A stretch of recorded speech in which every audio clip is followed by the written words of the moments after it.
Hello students, in last video we have seen theorem of parallel axis. In this video we are going to take a look about the theorem of perpendicular axis. दोन theorem आपण बघतो, त्याच्यातला parallel axis आपण बघितलाय, तो prove पण केलाय. IO is equal to IC plus MH square.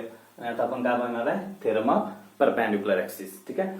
आता परपेंडिक्युलर ऍक्सिस याचा अर्थ, हा थेरम ज्यावेळेला आपण एखाद्या बॉडीसाठी वापरतो, एखाद्या बॉडीचा मोमेंट ऑफ इनर्शिया काढत असताना ज्यावेळेला आपण वापरणार, त्यावेळेला काही कंडिशन्स आहेत. एकदम सिंपल, तुम्हाला कंडिशन समजल्या की थेरम प्रूव्ह पण करता येईल. अगोदर आपण कंडिशन बघूया.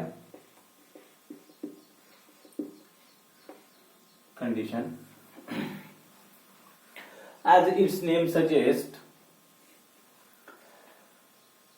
it requires three perpendicular axes.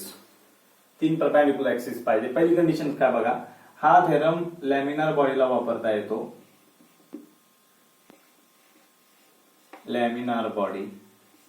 This theorem is applied to the laminar body. Laminar body म्हणजे any two dimensional object. Any two-dimensional object. Any two-dimensional object. मग it may be ring असेल, disc असेल, किंवा एखादी plane sheet असेल. Plane sheet हा laminar बॉडीला आपण वापरणार थेरम.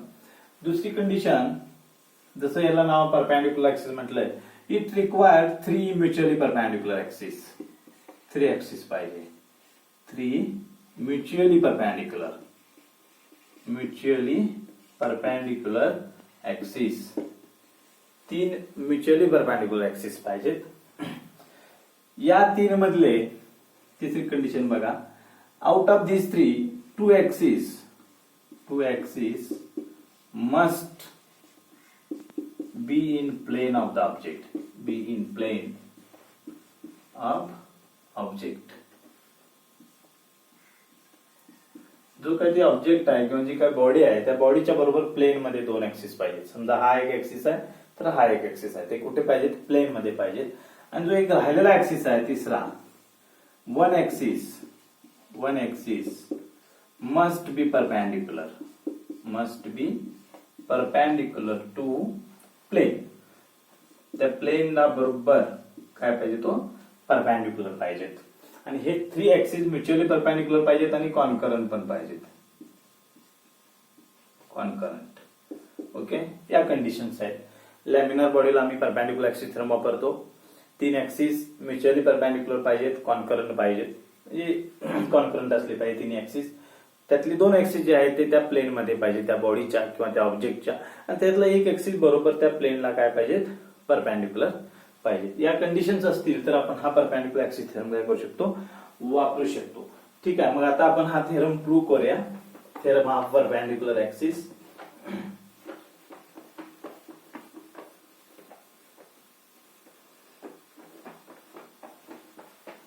अतिशय इझी पद्धतीने आपण प्रूव्ह करूया. Theorem of perpendicular axis. Consider a laminar body. This is a laminar body of any shape. कसाही शेप असलेली एक लॅमिनार बॉडी आहे. मग तसे आपण ऍक्सिस काढूया. कॉन्करंट ऍक्सिस पाहिजेत अँड म्युच्युअली परपेंडिक्युलर ऍक्सिस पाहिजेत. This is axis Z, this is axis Y, आणि दिस इज ऍक्सिस X. बघा, X अँड Y प्लेन मध्ये आहे. हे कॉन्करंट तिन्ही ऍक्सिस आहेत. पॉइंट म्हणूया concurrent point O. This is Z axis. बघा, let axis X and Y are in plane. X आणि Y ऍक्सिस हे प्लेन मध्ये आहेत. मग ही कंडिशन सॅटिस्फाय झाली. आणि तिसरा ऍक्सिस कसा पाहिजे, ह्या प्लेनला बरोबर परपेंडिक्युलर, म्हणजे ऍक्च्युली तो असा आहे. आणि Z axis Z perpendicular to plane. प्लेनला बरोबर काय आहे, परपेंडिक्युलर आहे. ठीक आहे. आता अगोदर आपण याचं प्रूव्ह करूया थेरम, आणि मग आपण स्टेटमेंट बघूया. कन्सिडर, बघा, X आणि Y हे प्लेन मधले ऍक्सिस आहेत आणि Z हा परपेंडिक्युलर ऍक्सिस आहे. Let small mass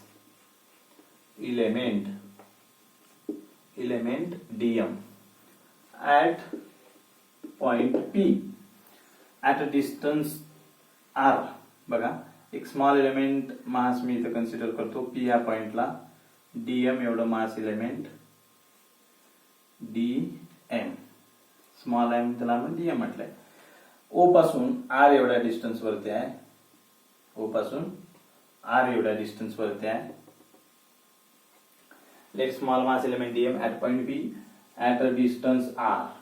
At a distance small r from O. हे महत्वाचं आहे. O पासून r एवढ्या डिस्टन्स वरती आहे आणि मग मी जॉमेट्रिकल कन्स्ट्रक्शन करतो. Draw two perpendicular PM and PN on x and y axis. P या पॉइंट पासून x एक्सिस वरती एक परपेंडिक्युलर टाकतो PM म्हणजे इथं परपेंडिक्युलर आहे आणि तसंच y एक्सिस वरती परपेंडिक्युलर टाकतो N. ओके म्हणजे बघा PM and PN perpendicular on x and y respectively. x आणि y ऍक्सिस वरती PM आणि PN दोन परपेंडिक्युलर टाकले म्हणजे हा सुद्धा परपेंडिक्युलर आहे. आणि मग आता काय करूया मोमेंट ऑफ इनर्शिया कॅल्क्युलेट करूया about x axis about y axis and about z axis. Okay whole बॉडीचा काढायचा आहे म्हणजे आपल्याला डायरेक्ट इंटिग्रेशन म्हणजे इंटिग्रेशन घेतो आणि perpendicular distance from axis of rotation एवढंच घेतो ना. तसंच घेऊया म्हणजे आपल्याला मोमेंट ऑफ इनर्शिया कॅल्क्युलेट करता येईल. बघा mi ऑफ बॉडी किंवा object mi of object about x axis मी म्हणतो पहिल्यांदा mi of object about x axis about x axis mass element dm आहे आणि मग पूर्ण ऑब्जेक्टचा मोमेंट ऑफ इनर्शिया घेणार म्हणजे काय करणार आपण परपेंडिक्युलर डिस्टन्स आणि इंटिग्रेशन. ठीक आहे. mi of object about x axis मी त्याला म्हणतो ix moment of inertia about x axis ix mass element dm आहे परपेंडिक्युलर डिस्टन्स कुठला ऍक्सिस पासूनचं परपेंडिक्युलर डिस्टन्स हे आहे. म्हणजेच बघा ज्या वेळा आपण परपेंडिक्युलर टाकलं त्यावेळेला हा y ऍक्सिस आहे म्हणजे हे डिस्टन्स स्मॉल y. इकडे आपण परपेंडिक्युलर टाकला म्हणजे हे डिस्टन्स स्मॉल x. बरोबर. हा y ह्याला पॅरलल आहे याचा अर्थ हे y आणि हे x ह्याला पॅरलल आहे याचा अर्थ हे x. ओके मग आता बघा ऍक्सिस पासून परपेंडिक्युलर डिस्टन्स काय y म्हणजे ix काय येणार बघा इंटिग्रेशन तर येणारच y चा स्क्वेअर आणि dm. आपला इंटिग्रेशनचा फॉर्म्युला काय I is equal to integration of x square dm किंवा इथं आपण r वापरला असेल तर ते r स्क्वेअर dm. सिमिलरच वापरलंय ix is equal to integration of y square dm. Similarly mi of object about y axis करूया. Similarly mi of object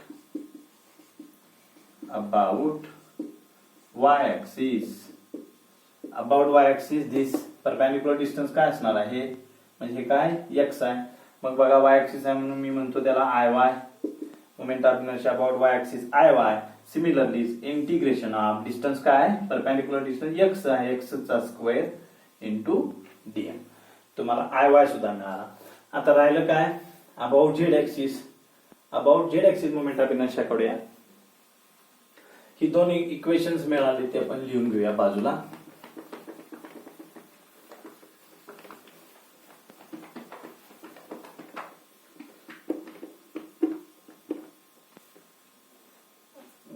y axis आपल्याला ix मिळालं integration of y square dm आणि आपल्याला iy मिळाला integration of x square dm. Okay आता बघा about z axis करतो एकदम सिंपल आहे. Moment of inertia of object mi of object about z axis कुठला आहे तो perpendicular to plane. z axis कशाला आहे या दोन एक्सिसच्या प्लेनला काय परपेंडिक्युलर आहे. mi of object about z axis त्याला म्हणतो मी iz is equal to distance perpendicular distance काय r आहे तर मास एलिमेंट आहे म्हणजे बघा iz is equal to integration of r square dm. हा तुम्हाला iz मिळाला moment of inertia about z axis. आता आपण डायग्राम मध्ये बघा in triangle O P M कुठलाही ट्रायंगल घ्या चालतंय. From figure in a triangle. एकदा हे समजलं की सोपं आहे. ट्रायंगल बघा मी कन्सिडर करतोय O M P in triangle O M P. आता हा ऍक्च्युली राईट अँगल ट्रायंगल आहे. ओ एम पी हा 90 डिग्री आहे परपेंडिक्युलर टाकलाय म्हटल्यावर, म्हणजेच r square is equal to काही एक्स चा स्क्वेअर प्लस वाय चा स्क्वेअर. पायथागोरस वापरलो मी. इन ट्रायंगल ओपीएम आर चा square is equal to x चा स्क्वेअर प्लस वाय चा स्क्वेअर. बघा आर चा square is equal to x चा स्क्वेअर प्लस वाय चा स्क्वेअर. ओके, म्हणून आय झेड काय येतो बघा. फक्त आरच्या ठिकाणी मी व्हॅल्यू पुट करतो. बघा आय झेड म्हणजे moment of inertia about Z axis. Z axis म्हणजे perpendicular axis to its plane of that object. I Z is equal to integration of आरच्या ठिकाणी X square plus Y square. X चा square plus Y चा square आणि हे DM. आता DM आणि integration apply करूया दोन्ही टर्मला. I Z is equal to integration of x square DM plus integration of Y square DM. Okay, आता बघा integration of x square DM म्हणजे काय आय वाय आणि integration of Y square DM म्हणजे काय आय एक्स. म्हणजेच बघा लिहितो मी की दोन इक्वेशन्स पुट करतोय जे आपण मगाशी काढलेत. I Z is equal to काय I Y. I Z is equal to I Y plus I X. म्हणजेच इकडे बाजूला लिहितो I Z is equal to I x plus I Y. Okay, I Z is equal to I x plus I Y. म्हणजेच moment of inertia about Z axis is equal to sum of moment of inertia about X axis and moment of inertia about Y axis. मग आता statement बघा. म्हणजेच moment of inertia I Z म्हणजे I Z moment of inertia about perpendicular axis to its plane किंवा M I of a body about perpendicular axis to its plane is equal to म्हणजे I Z is equal to sum of its M I about two mutually perpendicular axis. हे दोन काय आहेत mutually perpendicular axis. म्हणजे बघा moment of inertia of a body about perpendicular axis is equal to sum of its mi about two mutually perpendicular axes concurrent on that plane of the lamina. बरोबर ते concurrent झालेलं आहे. I Z is equal to I x plus I y. This is the statement. हा mathematical form आहे आणि मी जे आता सांगितलं ते काय स्टेटमेंट आहे. एक्झाम मध्ये क्वेश्चन विचारला जाऊ शकतो. State and prove the principle of perpendicular axis किंवा state and prove theorem of perpendicular axis. एकदम इझी पद्धतीने आपल्याला हा थेरम प्रूव्ह करता येतो. I Z is equal to I x plus I Y. आता याची काय ऍप्लिकेशन्स बघूया आपण परपेंडिक्युलर ऍक्सिस थेरमचे. तर थेरम समजला की moment of inertia of different bodies calculate करता येतो.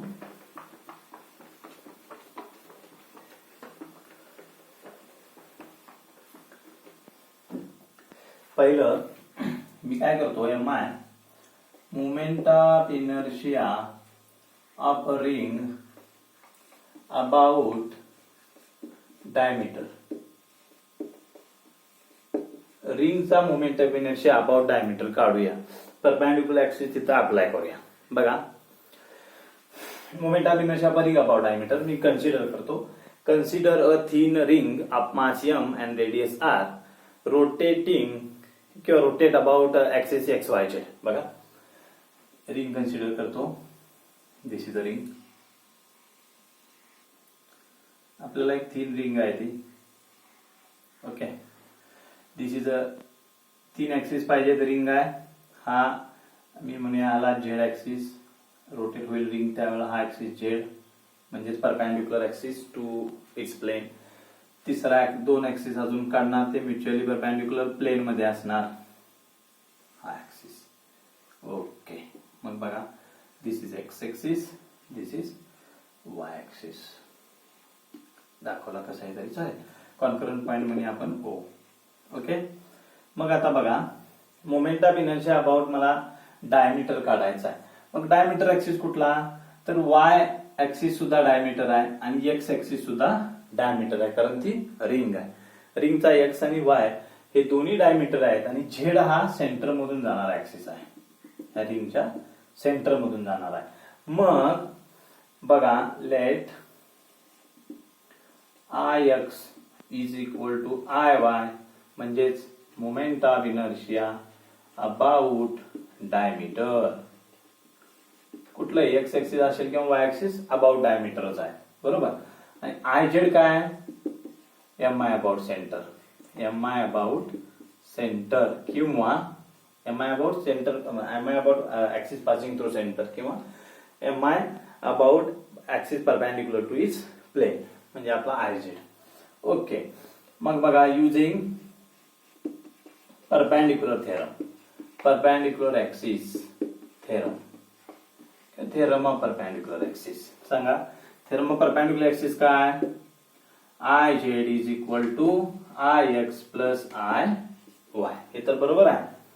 मग बघा, but I x is equal to I y आहे, इथं लिहिलंय आपण I x is equal to I y, कारण दोन्ही डायमीटर आहेत आणि म्हणून I x is equal to I y. इथं तुम्ही आय एक्सच्या ठिकाणी जर आय वाय ठेवला किंवा आय वायच्या ठिकाणी आय एक्स ठेवला तर 2 आय एक्स येईल. बघा, I Z is equal to 2 I X, बरोबर.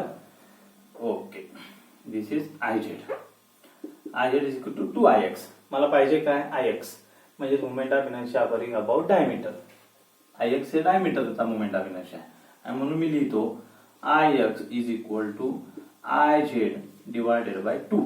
हे 2 इकडे काय होईल, डिवायडेड बाय होईल. आणि मग आपल्याला आय झेड माहित आहे. आय झेड म्हणजे काय, M I about axis passing through centre. रिंगच्या सेंटर मधून जर ऍक्सिस जात असेल तर मोमेंट ऑफ इनर्शिया किती असतो, एम आर स्क्वेअर. आपल्याला दिस माहित आहे. इथं मी लिहितो बघा, वी नो आय सी, म्हणजे त्याला आपण आता आय झेड म्हटलंय, तो असतो M R square. Moment of inertia a ring about axis passing through centre किती असतो, M R square. I C is equal to I Z is equal to M R square. म्हणून आय एक्स काय येतो बघा, इथं पुट करतो, I x is equal to I Z किती आहे, M R square. M R square divided by 2, म्हणजेच I X किती आला, half M R square. Moment of inertia a ring about diameter. About diameter आपण परपेंडिक्युलर थेरम वापरून काढला बघा, I x is equal to half M R square. Similar पद्धतीनं आपण disk साठी सुद्धा मोमेंट ऑफ इनर्शिया काढू शकतो. मी काढून दाखवतो. एकदम सिंपल आहे, 2 स्टेप मध्ये तुम्हाला ते मिळतं.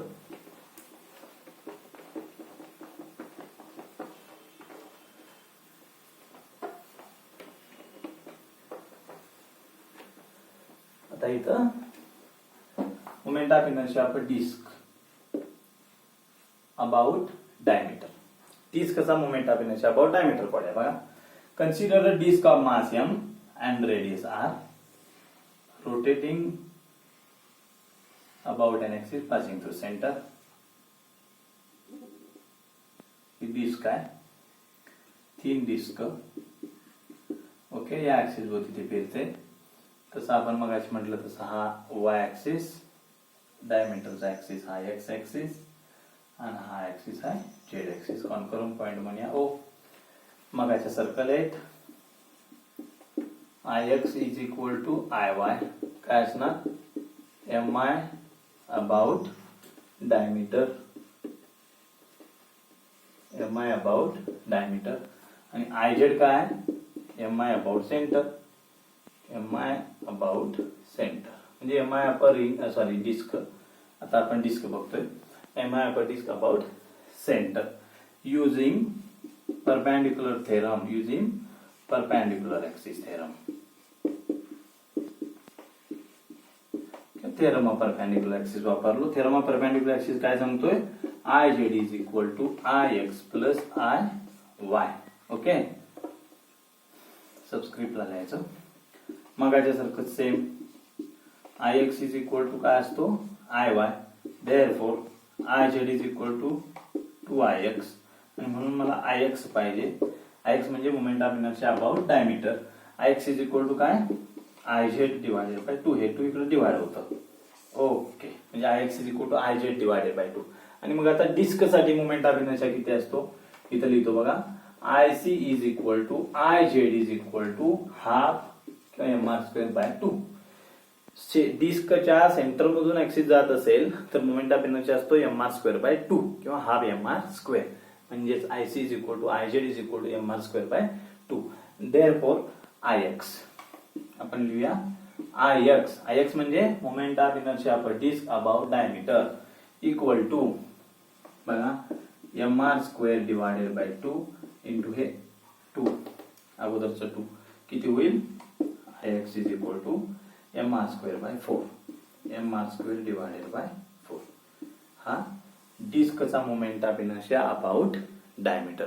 असं वेगवेगळ्या बॉडीसाठी आपण हा पॅरलल ऍक्सिस थेरम आणि दोन्ही थेरम आपण आता दोन्ही थेरम बघितले, परपेंडिक्युलर ऍक्सिस थेरम आणि पॅरलल ऍक्सिस थेरम वापरून काढू शकतो. याच्यावरती theory questions state and prove म्हणून दोन्हीपैकी एक थेरम विचारला जातो किंवा त्याचे ऍप्लिकेशन्स जे आहेत, calculate the moment of inertia about ring about diameter, moment of inertia about disc about diameter calculate करू शकतो.